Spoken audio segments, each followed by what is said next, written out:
eu mandei para ambas as turmas. Mas tudo bem. Então, depois para quem não pôde participar, depois eu vou compartilhar esse vídeo no Classroom. E aí eu gostaria de iniciar novamente aí dando boa tarde a todos, espero que todos estejam bem, e aí vamos para essa conversa aí sobre esse artigo que eu compartilhei com vocês. Todos estão me ouvindo bem, né?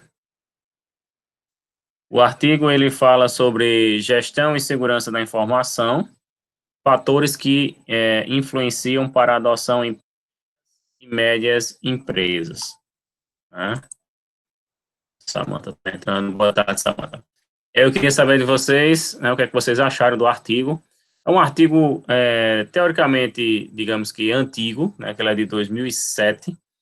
No entanto, é um artigo que é uma temática que nunca está antiga, né? Ela sofre transformações, sofre melhorias, sofre ajustes, mas ficar antigo em tecnologia, a parte da segurança da informação, né? No caso, era a temática, né? A gestão da segurança da informação, a temática principal do artigo. Então, essa é uma temática que ela não fica antiga, ela não é ultrapassada, né? Não fica ultrapassada. É uma temática que ela vai sofrendo melhorias, mutações, né? Porque se resolve um tipo de problema, mas posteriormente surgem outros, né? Outros problemas. Na verdade, vamos substituir a palavra problemas por desafios. Porque é cientificamente comprovado que quando você diz que você tem um problema a resolver, o seu cérebro ele dá aquela bloqueada, né? Então, boa tarde, Heloísa. Evitem a palavra problema, né? Utilizem problemas no plural. Utilizem mais a palavra desafios, porque quando você é desafiado, né, na maioria das vezes, você busca resolver, né, aquela situação. Então, eu aconselho, oriento que substituam essa palavra aí do vocabulário. Eu tenho um problema, não, eu tenho um desafio. Né? Porque quando a gente é desafiado, né, às vezes mexe com o ego, com os brios, já vai lá e resolve, né? Mas quando diz que é um problema, a gente cria aquele bloqueio, é difícil, não vou conseguir, isso e aquilo outro, e acaba que não faz, certo? Boa tarde aí, Zé Rafael, que acabou de entrar. E aí, eu queria saber de vocês, né? Quem conseguiu ler alguma coisa. É um artigo de 23 páginas, se eu não me engano, em português, né? Vocês que desejam ingressar no mundo acadêmico, preparem-se para ler muitos artigos, e muitos artigos em inglês, né? Mas esse estava todo em português, então bem mais prático para fazer a leitura, né? Uma leitura que utiliza um vocabulário bem tranquilo, né? Ele não se estende muito nessa parte técnica, mas bem interessante para fazer a leitura. E aí eu queria saber quem é que levanta a mão aí. Agora eu gostaria de ouvir a voz, tá? Não queria ler a mensagem, não. Queria ouvir a voz sobre a opinião de vocês sobre esse artigo. O que é que vocês acharam? Sim, se gostaram, se não gostaram, o que chamou a atenção, o que não chamou, o que você acharia que deveria ter abordado no artigo, né? Fique à vontade aí. Um de cada vez para não tumultuar, tá?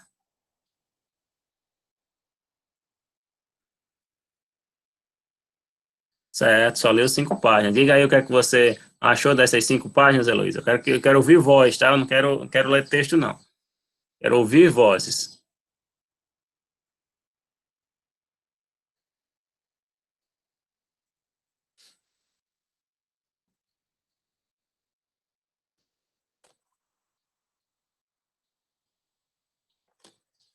Essa aula não vai ser um monólogo, tá, pessoal? Isso não pode ser um monólogo. Eu preciso ouvir vocês.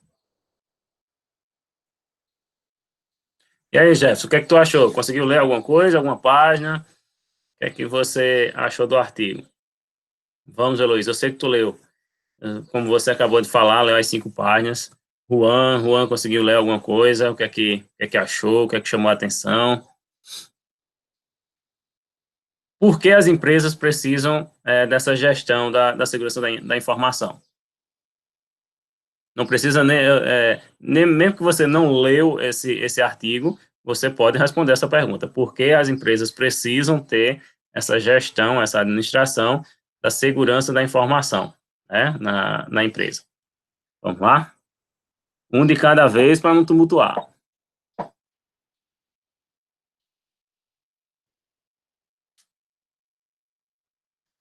Não vão, fizeram um boicote, não foi a aula, ninguém vai falar nada, meu Deus do céu. Ellen, que fala tanto nas aulas, não está falando. Quem mais aí que é bem falante aí? Rafael, Juan também, é bem comunicativo, Jefferson, Heloísa, boa parte dos que estão aqui. O que é mais tímido aí é Lucas, né? Ah, vamos lá, eu vou ter que montar um PowerPoint, é o jeito, com as observações de vocês.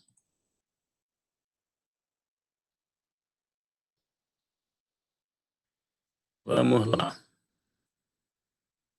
Deixa eu aproveitar e compartilhar a tela também.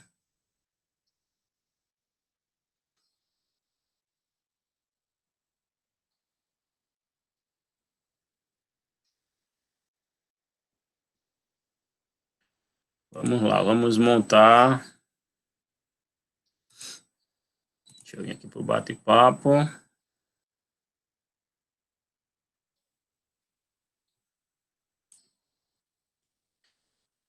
Vamos colocar aqui, vamos lá. Começar para a Heloísa lá. Controle das informações pessoais. Controle das informações pessoais.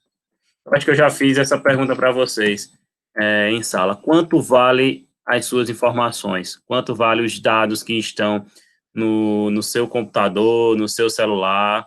Vocês já pararam para pensar isso aí? Quanto é que vale se você fosse vender, né? Na verdade, tem algum tipo de informação que não há valor, né? A gente não tem como mensurar, né? Uma imagem, um registro com o namorado, com a namorada, com os familiares, né? Colegas de escola, alguns eventos que você participou. Então, tem coisas que não tem, assim, você não tem como dizer é isso, é aquilo outro, não tem, né? São valores imensuráveis, né? Juan Gabriel acabou de entrar, boa tarde. Vamos lá, continuando aqui. Depois de Heloísa, veio Rafael, controle das informações pessoais. Não, Rafael foi não perder informações importantes. Não perder informações importantes. Controle das informações pessoais. Foi a Heloísa, que a Heloísa repetiu aqui. Foi. Eu que troquei as bolas aqui. Proteção, proteger dados. Proteger dados. Sigilo das informações. Sigilo das informações. Ellen. Ellen não respondeu. Oxane não ter os seus dados vazados. Não ter seus dados vazados.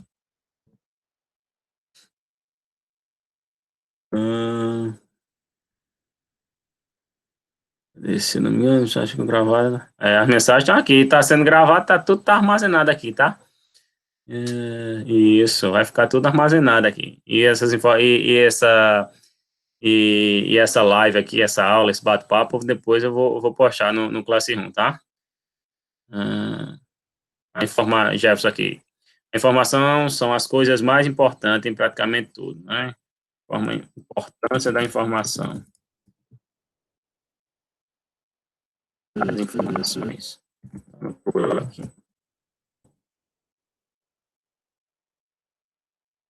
Aí, só isso?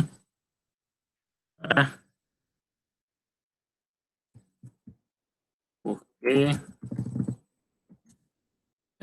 de gestão da segurança da informação.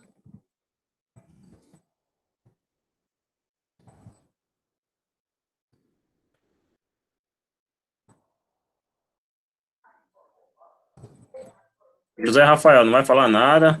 Quem foi mais que entrou aí?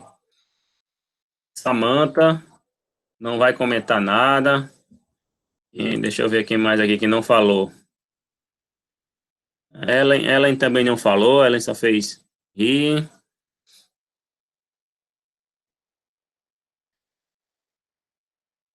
Veja, essas informações aqui que vocês... exatamente, logo Ellen. Esse João Vitor é o João Vitor Bibito, né? O famoso Bibito.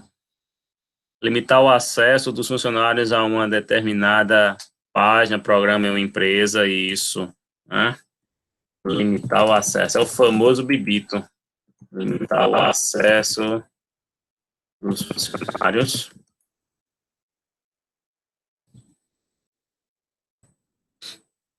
certo? A páginas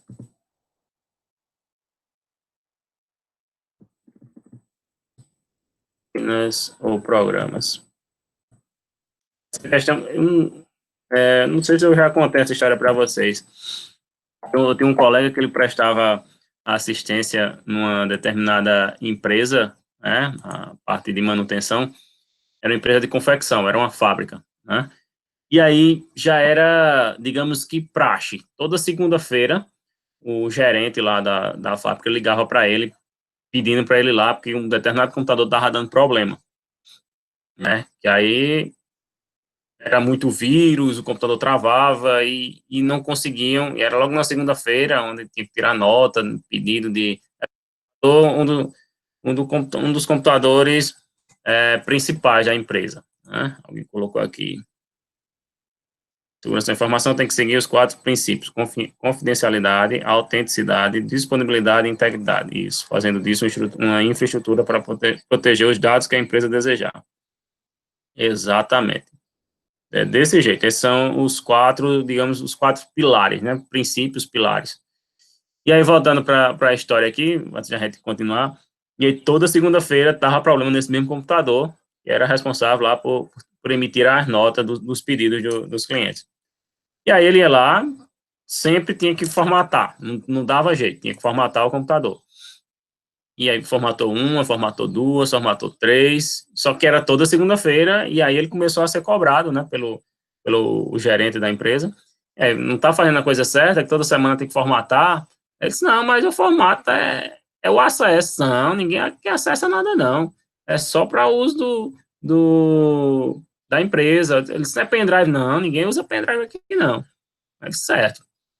Aí uma dessas últimas vezes que ele formatou o computador, que foi que ele colocou, ele instalou um keylogger no computador, onde esse keylogger começava, ele capturava as páginas acessadas, certo? Então foi a jogada dele. Por quê? Porque quando ele ia no histórico não tinha nada, certo? Instalou o keylogger, 8 dias depois, se passaram, novamente o gerente liga, brabo, né? Porque o determinado computador, o dito cujo lá, estava com problema, não estava deixando emitir as notas, certo? Ele foi lá novamente. Antes de fazer todo o processo, ele abriu o keylogger. Na verdade, o keylogger ele gerou um arquivo TXT, um bloco de notas da vida. Exatamente, foi o tal do X-Vírus, João Vitor. Tava lá uma porrada de páginas pornográficas que o respectivo usuário do computador, né, acessavam, né? E aí ele disse, aí ele chamou o gerente novamente, disse, não, mas aí, o que é que tá, não estão acessando nada, eles têm certeza, eles têm, absoluta, a pessoa que é da minha confiança e tal, aí ele disse, ó, vou jogar limpo com você, porque eu tô começando a me prejudicar, né? Porque você tá exigindo de mim o que a culpa não é minha, né?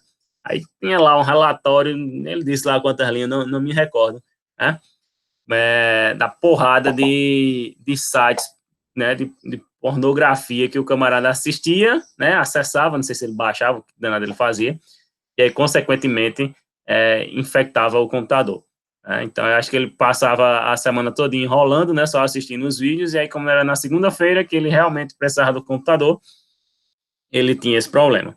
Né? Então, aí entra nessa última parte aí, não lembro o que foi que falou, ao acesso dos funcionários, né, não das funcionários, dos funcionários, né, a páginas e programas.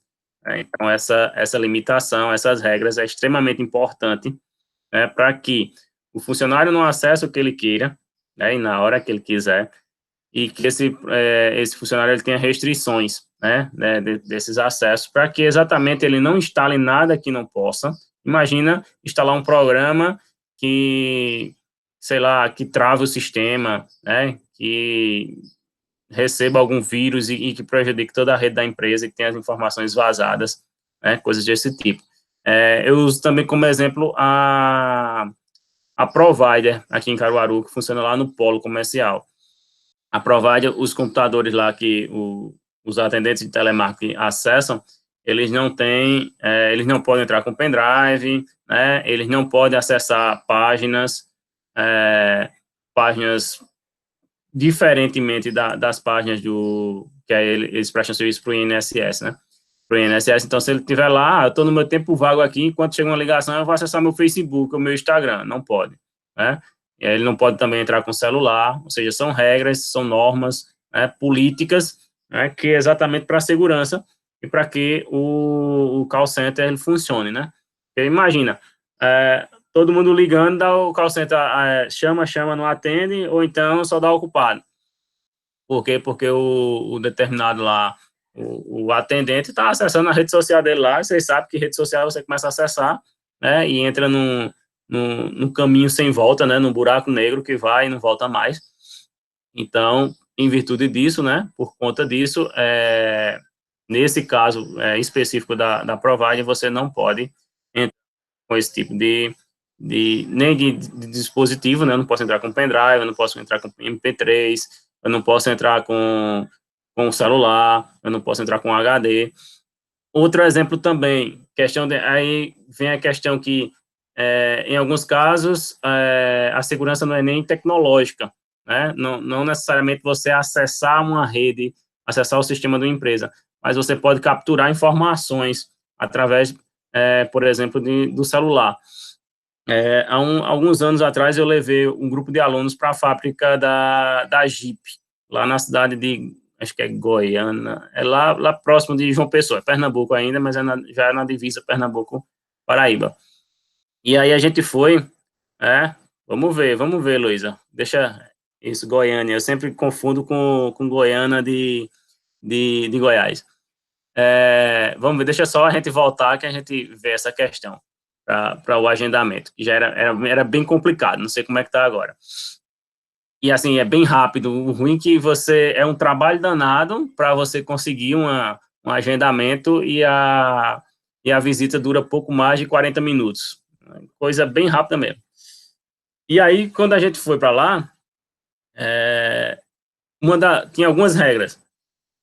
Primeiro, 2 alunos, quando eu cheguei, né, na verdade eu chegava lá na entrada, o importante é passear. Logo assim que a gente entrava, aí eu ia para uma recepção, os meninos ficavam na van, né, a gente foi numa van, aí também tem a questão de funcionário, de visitantes, não pode chegar um ônibus, o máximo, se eu não me engano, é 25 ou são 30 pessoas por visita. E aí eu fui, me identifiquei, né, trouxe a documentação, que tem uma documentação lá que tem que entregar, com o nome dos alunos, documentação, né, o número do documento de cada aluno. Aí a mulher pediu, ele disse, eu quero o RG de todo mundo que vai entrar. Aí eu disse, pronto, agora a casa caiu, né, porque eu tinha esquecido de pedir para os meninos levarem o RG. Eu disse, pronto, se a metade não trouxe o RG, a casa vai cair para o meu lado agora, né.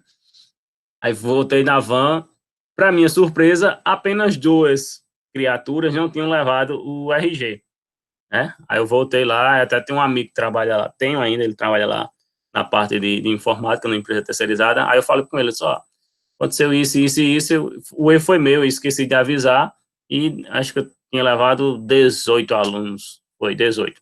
Só 16 trouxeram o RG. Ele disse, não, tu fala com a menina lá que ela ajeita, vê se ela pode te ajeitar. Eu disse, beleza.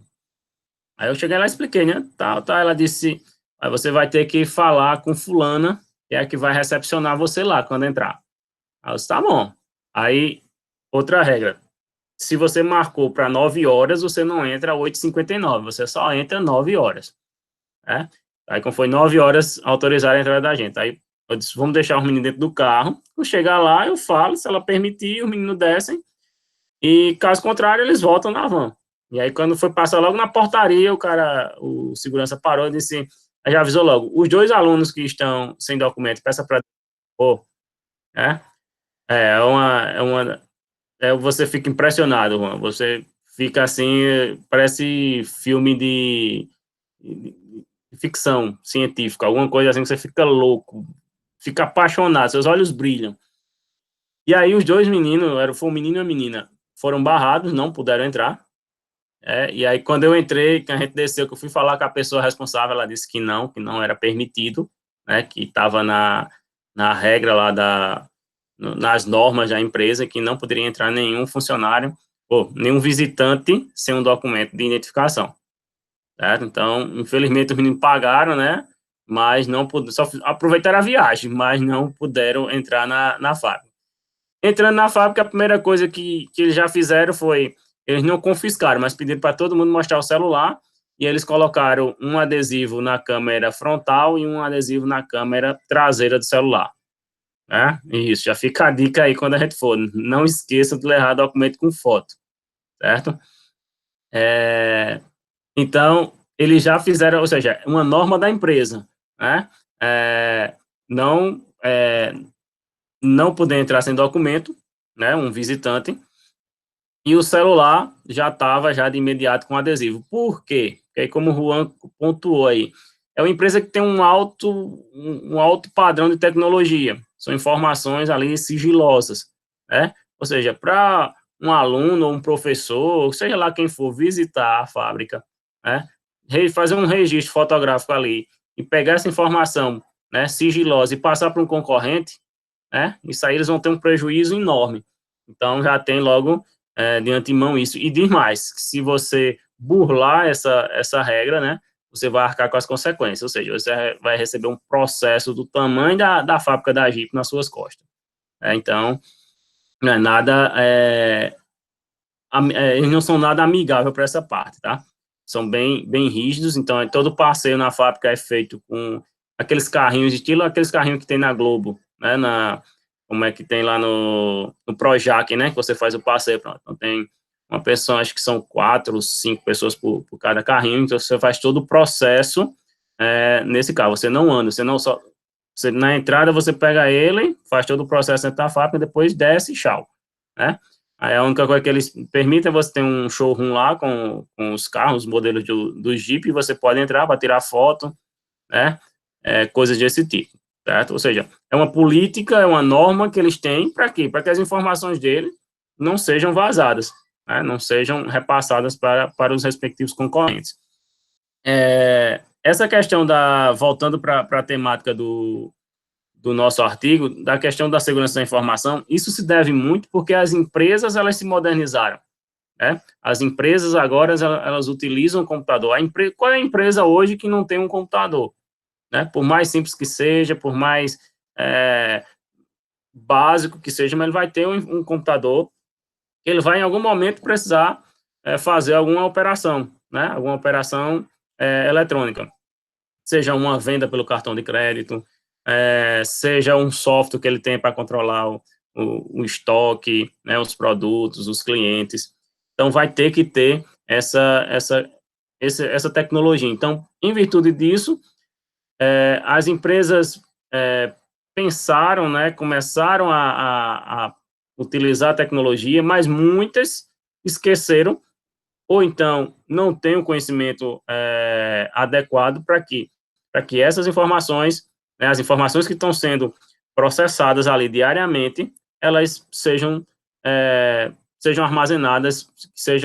armazenadas da forma correta, né, e que não corram o risco de perder esses dados, né, que é onde, quando eu atendia muito o cliente aqui no Comércio Caruaru, quando eles começavam a reclamar de questão de valores, né, principalmente quando você salvava a vida de um cliente, salvando um banco de dados, e que aí, quando eu cobrava que ele reclamava, né, tá muito caro. Aí eu perguntava, quanto vale os seus dados? Quanto vale os dados da sua empresa? Aí eles silenciavam, pagavam, né, e começavam a ter mais cuidado. Porque esse é o ponto-chave. Como é que eu vou reclamar de uma coisa que Se não for recuperado, eu vou perder aí. Imagina você perder um sistema, perder o banco de dados, que tem lá todos as vendas, vamos dizer, que a empresa ainda trabalha com vendas em nota promissória, alguma coisa assim, vendas a prazo, sem ser cartão de crédito. Coisa rara, mas tem empresa aqui em Caruaru que ainda trabalha dessa maneira. Imagina ele perder todas as vendas que ele fez a prazo no sistema dele. E aí, como é que ele vai cobrar? Como é que ele vai chegar lá em Juan e dizer, Juan, você me deve tanto? Juan dizer, prove que eu lhe devo. Se você chegar aqui mostrando a nota, eu vou lhe pagar. Aí o camarada perdeu o banco de dados dele, né? Então não tem como ele não tem essa questão de meio termo. Eu vou chegar lá em Juan e Juan vai ser, Juan pode ser honesto, Juan pode dizer, não, eu lhe devia X reais, X mil reais, vou lhe pagar. Mas pode ser que pegue um cliente que diga, não, não devia não. Eu não me lembro não de ter comprado a você. Então, traga a nota que aí, quando você trouxer, eu vou efetuar o pagamento, entendeu? Então, tem que ter essa questão que essas informações que são transitadas na empresa, elas precisam ter um plano B, uma segurança, né? Para que, se acontecer alguma catástrofe, né, se acontecer algum problema, você tenha um plano B. Não sei se vocês já foram no Atacadão alguma vez, e tem um determinado horário e você tá lá, já aconteceu comigo algumas vezes, que tem um tipo, é uma troca de, não sei se é de gerador, que desliga-se, aí o atacadão apaga tudo, e depois volta em seguida, questão de segundos, 10 segundos. Exatamente a troca de gerador.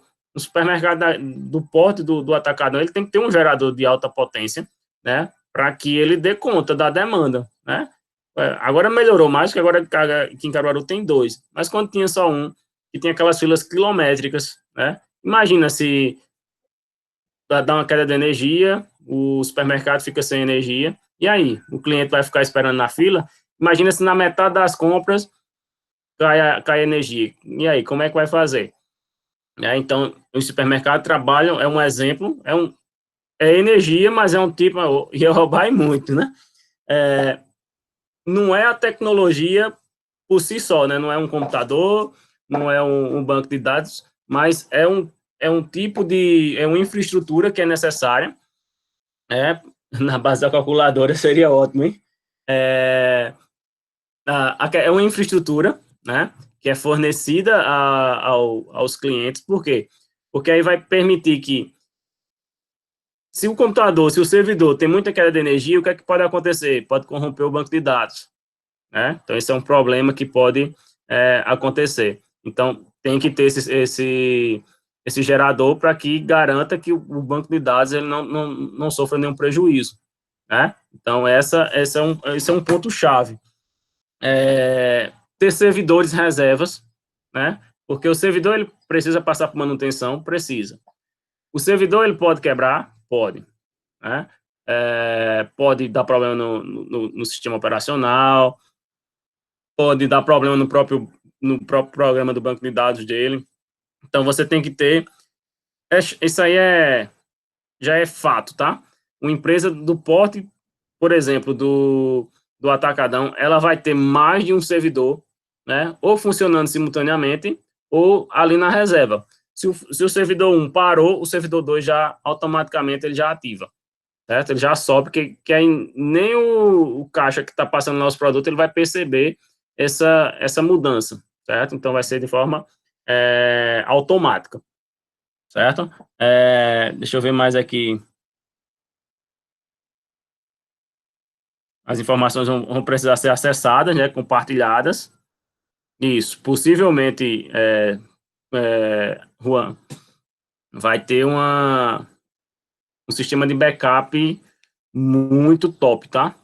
E também computação em nuvem, né? Vai ter um servidor na nuvem também funcionando. Vai ser outra opção também. Por quê? Porque o servidor que está fisicamente lá no Atacadão, ele pode ser invadido, né? É uma possibilidade. Lógico que tem toda uma segurança, espera-se que tem toda uma segurança, né? Para que a rede não seja acessada de forma externa. Mas ele pode ser invadido, sim, né? Tem que trabalhar com tudo, né? Tem que trabalhar com todas as possibilidades, certo? Deixa eu ver mais aqui. O que influencia. Aí tem a questão não sei se você, quem conseguiu ler o artigo, que tem 3 camadas que são bem, que eles dão bem uma ênfase maior, né? Que é a camada física, a lógica e a humana, né? Que toda empresa ela tem que aderir a essas 3 camadas. A camada são os próprios computadores, né? É o computador, é o servidor, é os meios de comunicação, né? A questão da internet, tudo que for voltado para a tecnologia, né? Para a parte física, que você pode tocar, ele vai se encaixar nessa camada, né? Depois vem a camada lógica, que são os programas, o sistema operacional, o programa que se utiliza lá para o que a gente chama, no caso de supermercado, que eu estou utilizando como exemplo, o PDV, né, que é ponto de venda, então, o tipo de programa que é utilizado. O sistema operacional, que muita gente não dá muita atenção, mas o sistema operacional digamos que seria o primeiro ponto referente à segurança da informação de uma empresa.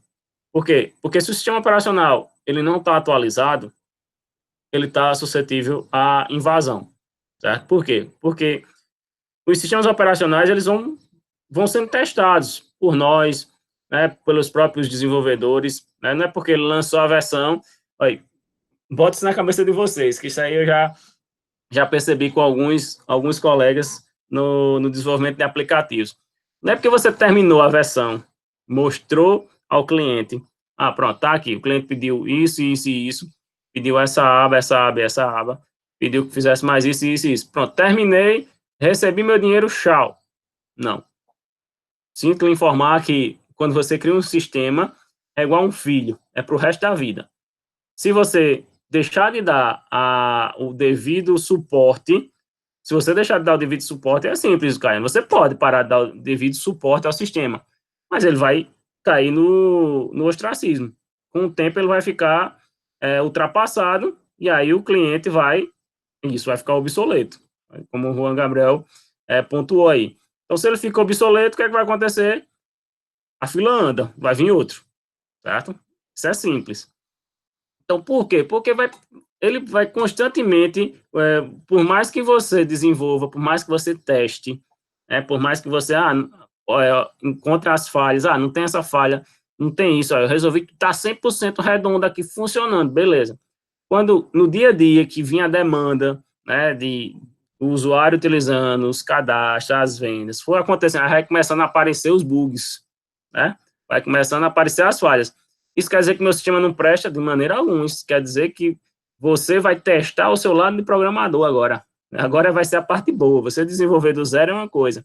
E você desenvolver, no caso, você vai fazer atualizações do seu sistema, ou de um sistema para um computador, ou de um aplicativo.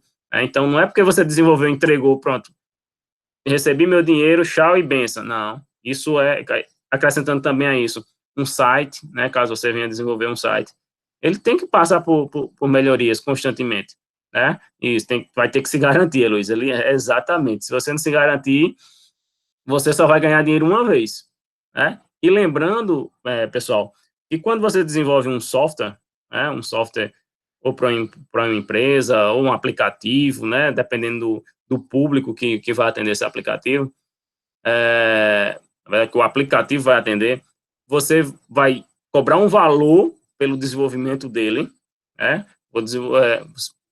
vai dizer lá, o cara vai dizer, eu quero isso, isso, isso e isso no aplicativo. Você vai dizer que faz, você vai cobrar um valor. Após cobrar esse valor, aí você vai, isso lembrando, nunca esquecer, contrato, tá? Nada de boca, nada verbal, mas é meu amigo, mas palavras o vento leva. Tudo no contrato. Então, após você fechou lá o valor, já assina o contrato, e aí você vai colocar 2 observações. O cliente, após pagar, ele pode pagar uma mensalidade, certo? Isso, questão de valor e data de entrega também, Caiane, isso é importante, isso vai ter que ter tudo descrito na documentação. E a gente vai ver isso depois. Rapaz, não tem, Juan, assim, uma tabela. A gente pode se basear em empresas que desenvolvem, mas a maioria delas não colocam os valores visíveis, né? Exatamente porque cada cliente ela vai negociar, né? Então, a gente Como é que faz isso? É no boca a boca, procurando saber com outros programadores, certo? Para ver como é que eles estão cobrando pelo trabalho deles, certo? Então, fechou o contrato, aí ele vai lhe pagar lá, vamos dizer que você fez um aplicativo e o valor dele é 10 mil reais, certo? Então, recebi os 10 mil, tô rico, queria eu, né? É 10 mil, não é 10 milhões, né? Então, o que é que você vai fazer? Você vai dizer ao seu cliente que você precisa pagar suas contas, né? Esses 10 mil não vai pagar as suas contas pro resto da vida. Você precisa estudar, você precisa manter o seu escritório, se você tiver, você precisa pagar sua internet, você precisa pagar sua energia, você precisa se manter. Então, você vai dar duas opções a ele. A primeira, cobrar uma mensalidade.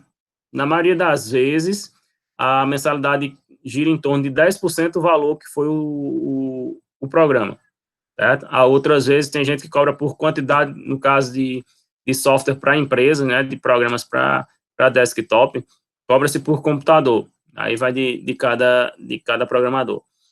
Então, vamos dizer que você desenvolveu o aplicativo por 10 mil reais, e aí vai precisar de manutenção, e aí você chega para ele e diz, pronto, ó, a manutenção vai ser 1.000 reais por mês. Aí ele vai chiar. Isso é normal, tá? Ele vai dar o famoso, né? Isso.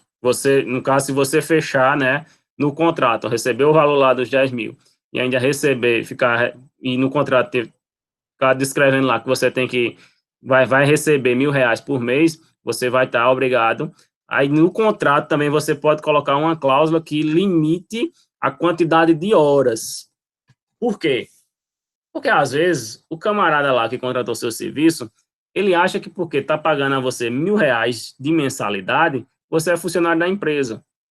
E aí, bater o pé numa tomada e desconectou o no-break e não está ligando o computador, vou dar o exemplo que já aconteceu muito isso comigo. Aí ele liga para você resolver o problema, entendeu? Tá aí, um gato passou, derrubou o mouse no chão, o mouse parou de funcionar. Ele liga para você e manda lá você resolver. Ah, mas o meu serviço é na área de programação, né? Então você já tem que deixar isso bem descrito, né? Bem detalhado, que você só é responsável pela parte de programação, né? Se for a parte de manutenção, já é outra história. Ou não aconselho você pegar, porque você vai perder muito tempo. Aconselho você terceirizar o serviço ou indicar outra pessoa, certo?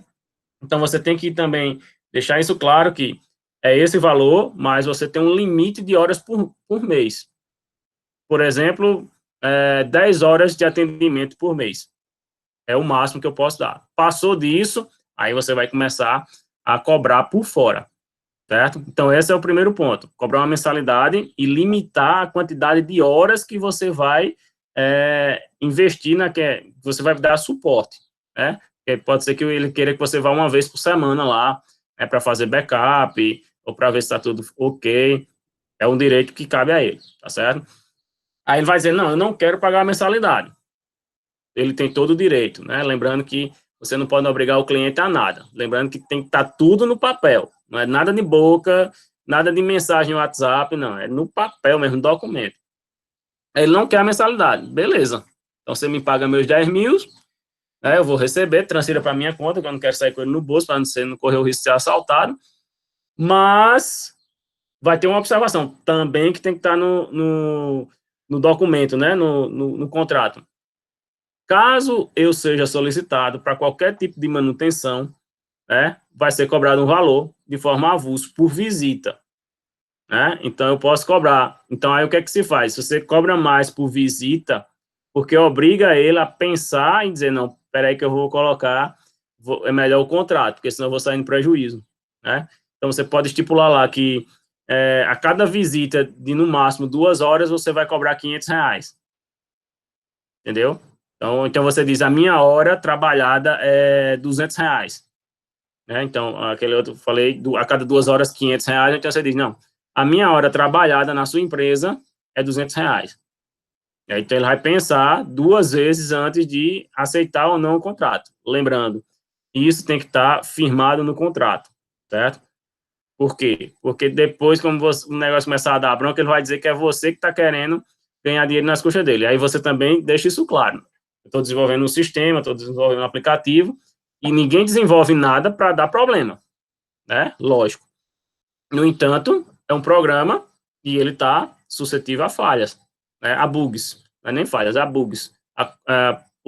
É passível de correções. Então, você já tem que deixar detalhado isso, que o seu serviço é um preço, né?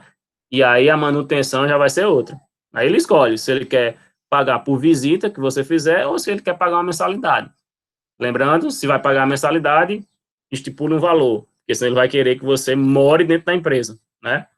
E afinal de contas, se você for ingressar nessa área de programação, o ideal é quanto menos você trabalhar, mais você ganha, né? Porque quando você vai para uma empresa dessa que passa lá 2, 3 horas, né? Você dá uma garantia de uma semana, por exemplo, cadê? Deixa eu ver a pergunta aqui. Não, na verdade, Heloísa, digamos que você, colocando no contrato, você diz que o primeiro mês a manutenção, também estipula a manutenção, tá inclusa no valor dos 10 mil, entendeu? Ou então, sei lá, 3 meses, 6 meses, aí é com você. Lembrando que quanto mais você dá esse prazo, mais você pode deixar de ganhar, entendeu? Então, você pode dizer assim, beleza, os 10 mil, ele vai dizer, eu quero a manutenção, eu vou querer pagar os R$ 1.000 por mês, eu estou só dando como exemplo, aí você diz, tá bom. Então, os 3 primeiros meses, digamos que está incluso no valor do software, no caso dos 10 mil, os 10 mil reais. Mas aí, a partir do quarto mês, aí vai ter que pagar a manutenção. Certo? Então, aí vai ser um acordo entre cavalheiros ou então entre uma dama e o cavalheiro, certo?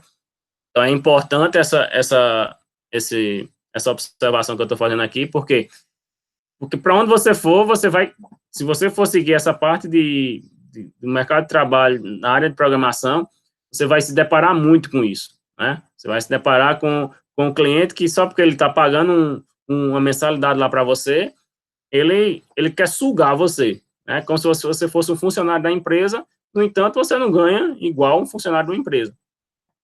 Eu lembro de uma história de um colega que ele programava para acho que ele ainda tem esse sistema, numa loja aqui no centro da cidade, cara. Exatamente, tá? É como eu falei, ele vai sugar você, né? Ele acha porque está pagando os R$ 1.000, né? Porque tem muito comerciante aqui em Caruaru que misericórdia. Ele acha que você é funcionário da empresa, né? Só que você não tem carteira assinada. Então, esse colega meu, ele desenvolve, né, vários softwares, e aí ele tem um cliente. Agora, esse meu colega é aquele camarada que ele sabe ganhar dinheiro, tá?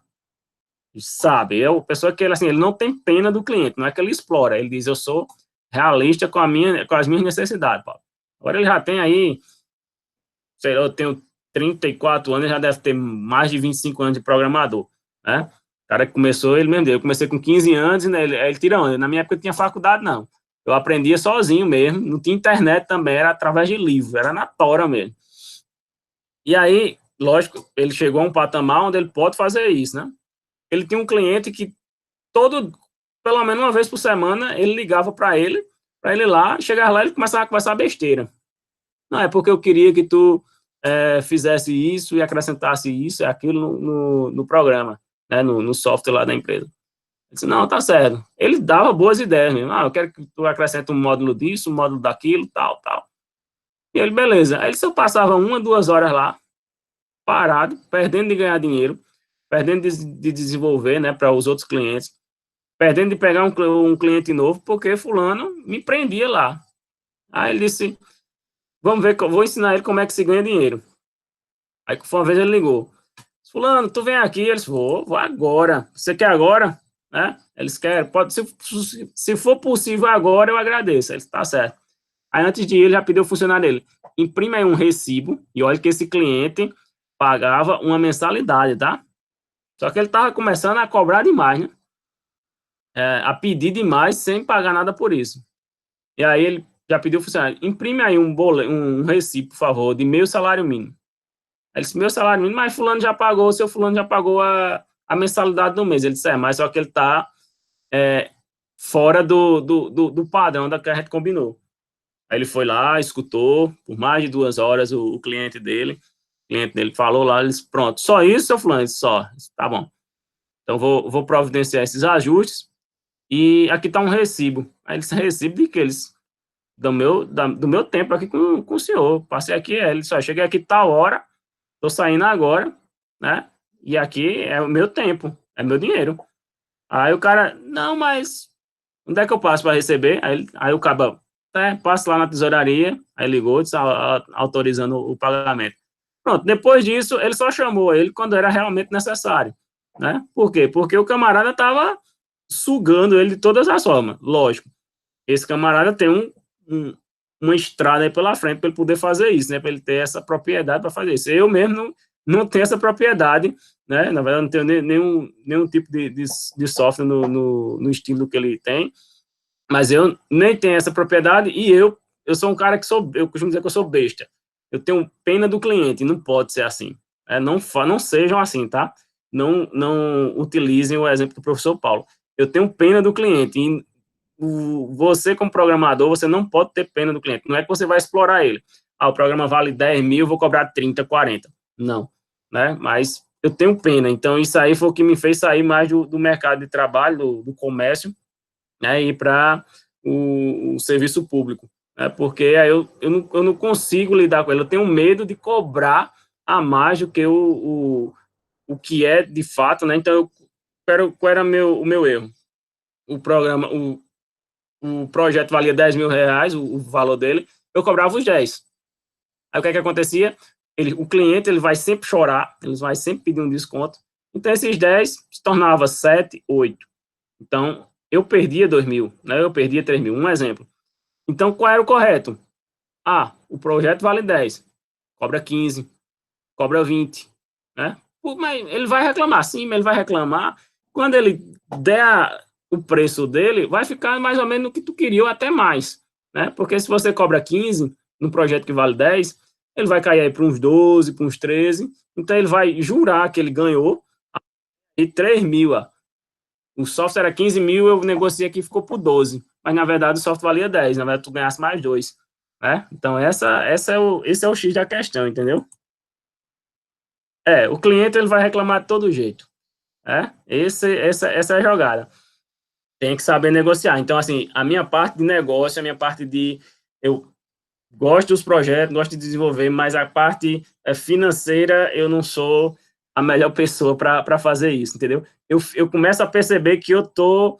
É como se eu estivesse mentindo para o cliente. Então, para mim, ele está percebendo que eu tô com medo dele, né? Então, aí ele vai tirar a onda mesmo. Feito uma vez, eu cheguei para uma cliente, eu desenvolvi um site para ela, ela está fazendo um projeto, aí quando eu apresentei ela tudinho, ela disse, qual é o valor? Aí eu fiquei, porque não sei o que, enrolando com medo, na época eu estava na faculdade ainda.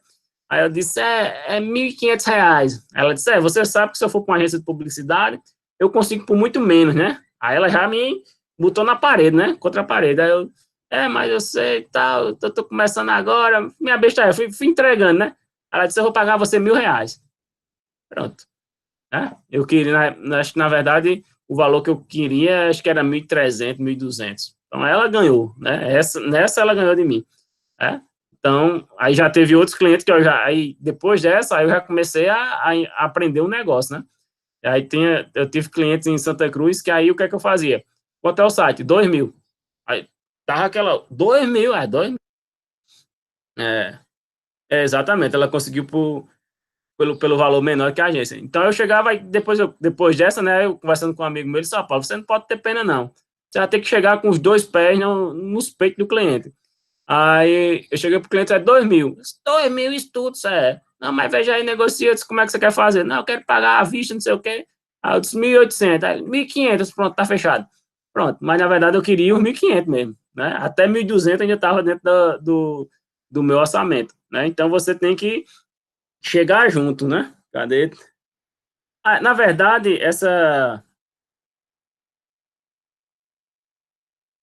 não, João Vitor. A questão da agência, essa foi jogada dela, entendeu?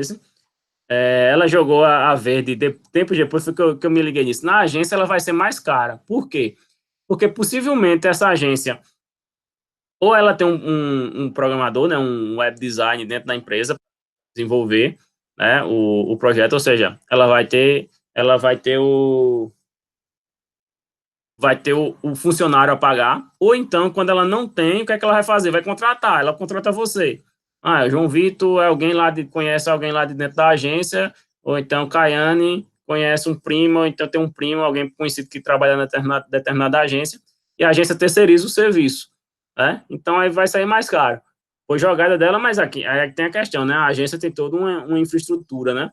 Tem tudo um aparato por trás que, para quem está começando, vai ser uma concorrência assim meio que desleal.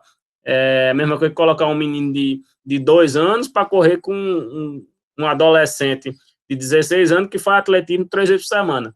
Né? O menino tem fôlego, tá ali empolgado, mas ele não vai aguentar as passadas do adolescente. Né? No caso, o adolescente seria a empresa, a agência de publicidade. Certo? Então, essas são algumas dicas aí. Aí vem a questão lógica que eu falei dos programas de computadores. A outra camada é a camada humana, né, que, na minha opinião, e também a opinião lá dos autores do artigo, é a mais complicada, né, porque o usuário ele vai fazer aquilo que você duvidar, ele faz. É o que a gente costuma dizer que eles conseguem ter algumas proezas, né? O usuário tem algumas proezas de fazer. Ele não fez isso, ele não vai conseguir fazer isso, não. Ele faz. Ele faz até mais do que você duvidou da capacidade dele. Mas não é que ele faz para mais, na maioria das vezes ele faz de forma negativa, certo? Eu vou utilizar um exemplo de dando uma determinada assistência aqui em Caruaru, uma escola, e aí uma professora ligou para mim dizendo que olha, eu preparei um formulário no Google Forms e aí os alunos responderam e não colocaram o nome. Aí eu disse, "Oxi, mas você colocou o campo, o nome para o aluno responder?" Não, eu coloquei. Mas eles não responderam com o nome. Se você colocou que o campo era obrigatório, coloquei, mas eles não botaram. Eu disse, não tem como. Como é que eu coloco lá? Nome completo. Embaixo, o campo para ele preencher o nome. Coloca a observação lá que é obrigatório e ele responde seu nome. Que mágica foi isso? Ele respondeu com o número, foi? Não, não veio nada. Eu disse, bora averiguar. Me mostre. Sabe o que foi que ela fez?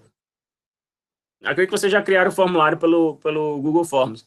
Você não cria sessões, né? Sessão 1, sessão 2, quantas sessões você quiser.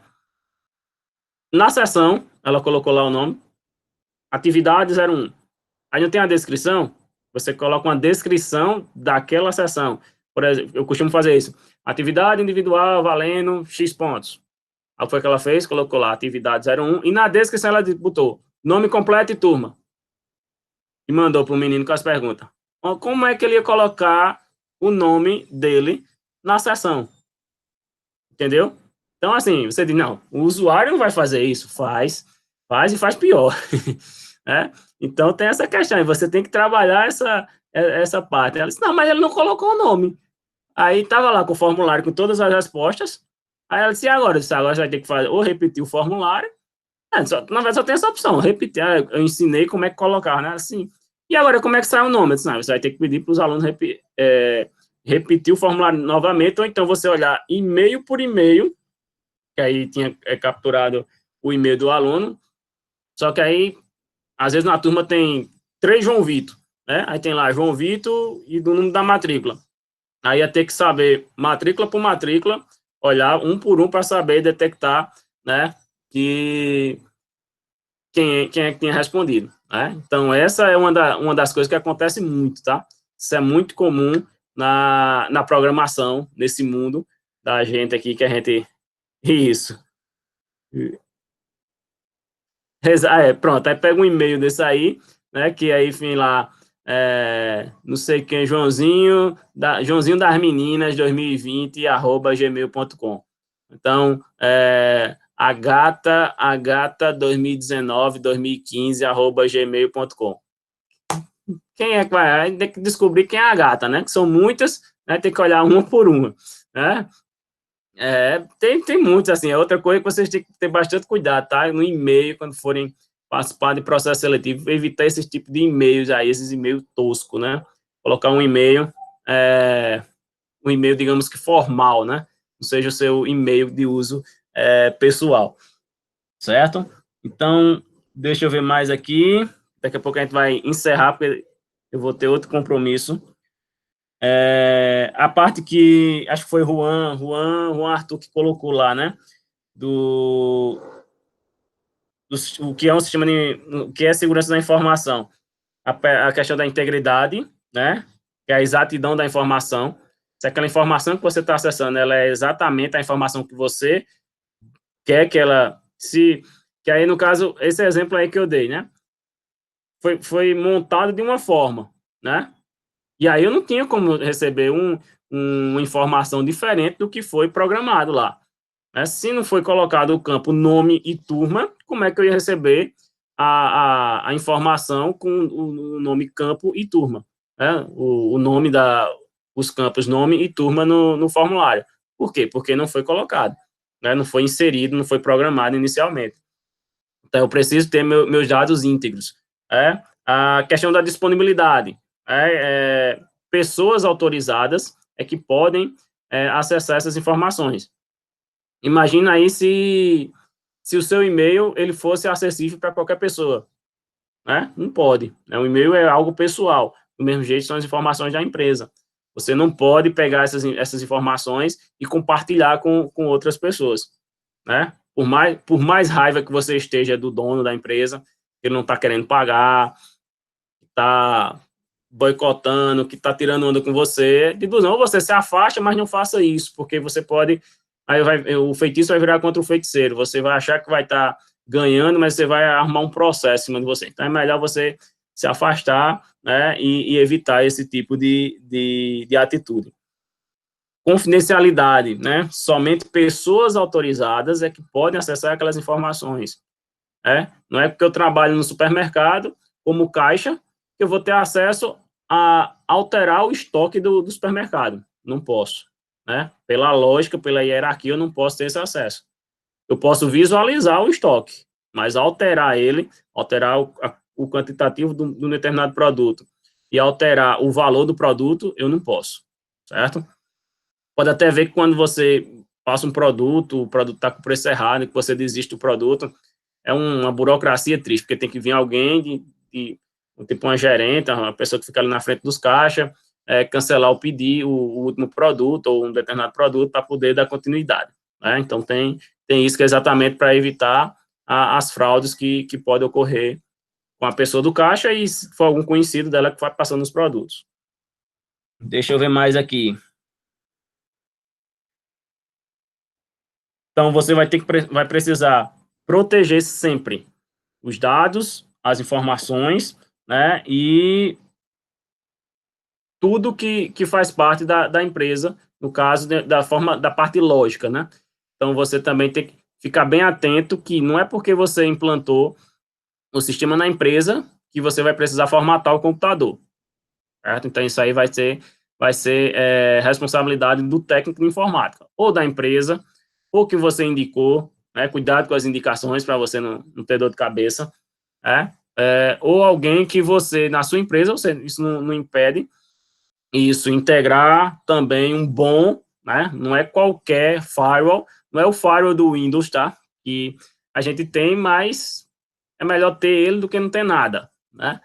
Mas para uma empresa não é o aconselhável, não é aconselhável que você deixe o firewall do Windows. Não é aconselhável que o antivírus da empresa seja um Avast gratuito, certo? Corram disso, né? Porque mais cedo ou mais tarde vai ter problema, mais cedo ou mais tarde vai ter aquele usuário que vai acessar lá aquelas páginazinhas que começa com X e termina com S. Então, você vai ter problema. E, na verdade, o desafio vai dizer, melhor, o problema, nessa hora vai ter que usar a palavra problema mesmo, vai sobrar sempre para você, né? Porque é simples, tá? Você instalou, fez uma atualização do sistema, né? Do sistema de uma loja. Aí a menina do caixa lá pediu para você instalar um PDF. Aí você, não, vou ser bonzinho aqui, vou instalar um PDF. Instalou o PDF para a pessoa lá. Quando você chegar no seu escritório, vão ligar para você, depois que instalou o PDF, o programa não está mais abrindo, não. Tem nada a ver, tá? PDF, o programa que você programou lá, o programa que você desenvolveu. Mas ela vai dizer que foi por conta do PDF que você instalou que deu problema no sistema da empresa. Foi outra coisa lá, é a senha que ela está colocando errado, é um cabo que está desconectado, que deu problema no servidor, mas ela vai dizer que foi por conta do PDF que você instalou, né? E aí bugou o sistema da empresa. Né? Então, tem muito essa parte. Deixa eu ver aqui. As informações ela tem que estar disponível para as pessoas corretas. Né? Eu não posso deixar todas as informações disponíveis para todos os usuários. Então, por isso que eu tenho que criar, né, as hierarquias, né, para que a menina lá do caixa ela não tenha acesso ao estoque, a pessoa do caixa não tenha acesso a mudar os valores recebidos no caixa. Né? Então, vai ser isso, cada cargo com a informação disponível, cada cargo com a sua respectiva funcionalidade. Né? A mesma coisa que um vendedor. Você vai numa loja, sei lá, uma Rota do Mar da vida. Peraí, deixa eu só fechar a janela aqui que tá chovendo.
Pronto.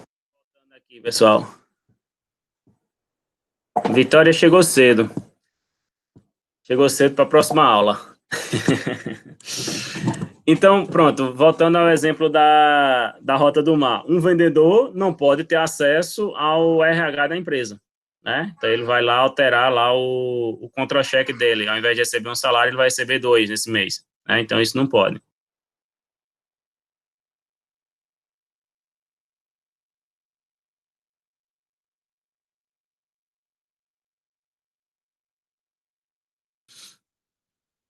É o desafio de dar aula de casa, né? Porque chove, aí você tem que ir lá fechar a janela. Aí, enquanto você fecha a janela, a menina acorda, né? E aí você tem que dar a assistência a ela aqui. Eita, meu Deus. Eu não vejo a hora de tudo isso acabar e a gente voltar para as nossas aulas presenciais. Ai, cadê aqui? O pessoal está querendo dormir, lembrando, tá? Dormir é para os fracos, né?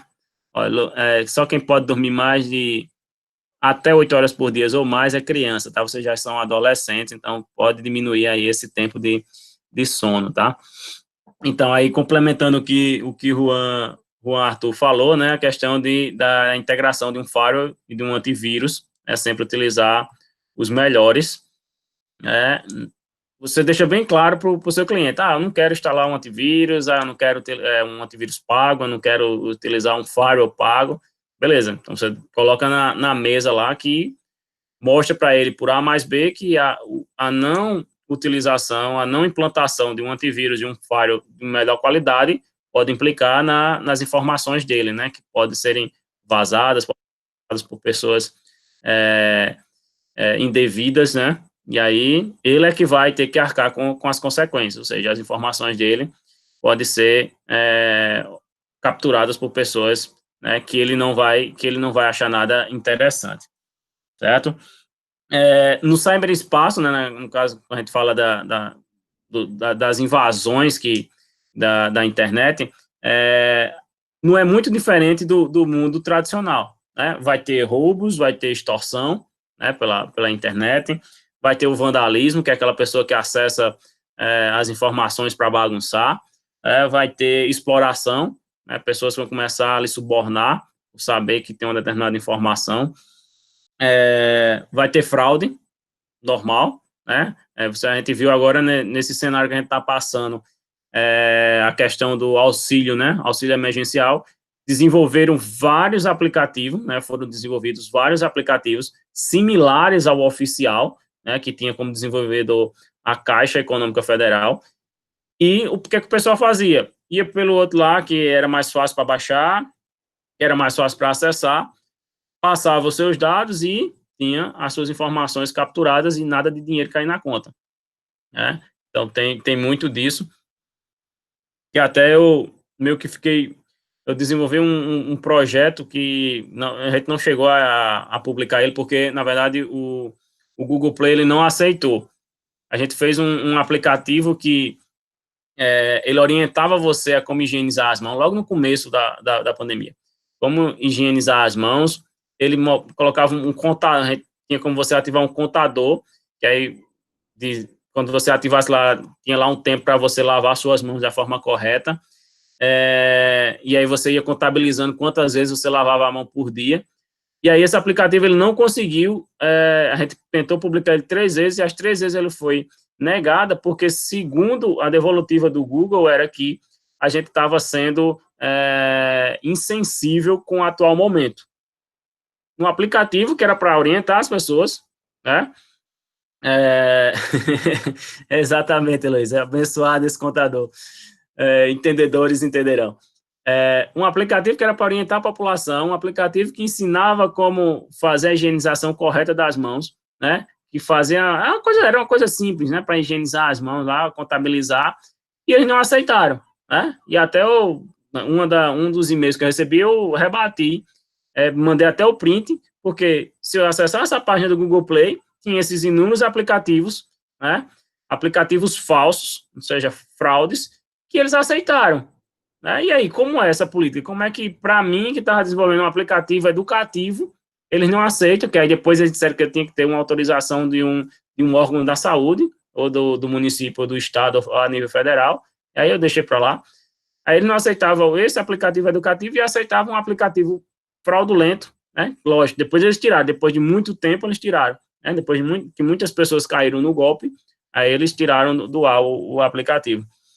E aí depois aceitam isso, né? Então, aí esse é outro exemplo de política de segurança, né? Na verdade, de segurança da informação, que, digamos que é uma falha lá do Google Play.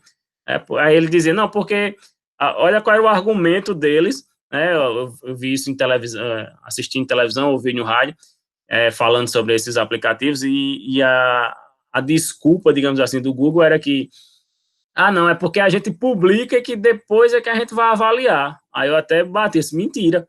Eles avaliam primeiro para depois postar o aplicativo. Então, isso aí é uma famosa desculpa esfarrapada. Eu não sei o que responder, então eu respondo isso, certo? Então, tem muito essa parte.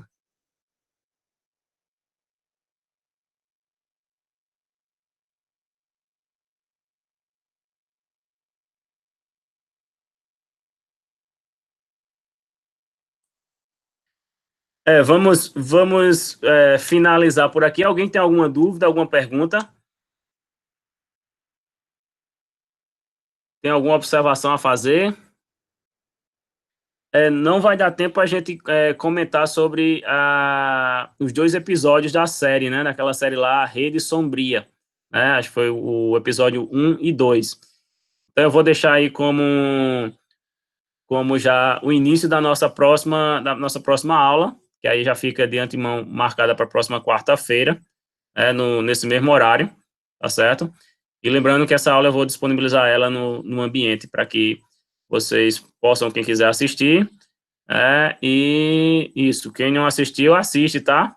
E, por favor, ativem o microfone de vocês na próxima. Eu não vou exigir a câmera, mas o microfone, por favor, para ouvir, né? Então, foi só um monólogo aqui e eu lendo mensagens, né? Não, eu não gosto. Vocês são tão falantes na sala, né? E aqui ficam com vergonha, né? De falar. Obrigado, Luiz. Espero que tenham gostado, né? Foi um bate-papo, uma aula, né, diferente que a gente estava acostumado para debater isso. Isso, é interessante assistir esses 2 episódios, tá, Juan? É o 1 e o 2 do Rede Sombria. É os 2 primeiros.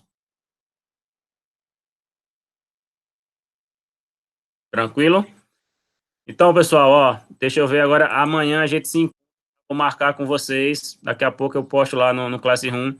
Amanhã tem aula de PI e na sexta-feira tem aula de dispositivos mobile, tá certo? Então, deixa eu só dar o print aqui para registrar a nossa aula. E aí não esqueçam, amanhã tem aula de PI 3. Aí eu quero ver como é que está o andamento de vocês, a introdução que eu pedi. E na sexta-feira, aula de mobile, que tem aula comigo da eletiva também. Ok? Então, um abraço para vocês. Uma boa tarde chuvosa aí para vocês. Não durmam, tá? Estudem, que os concorrentes estão estudando. E até a próxima.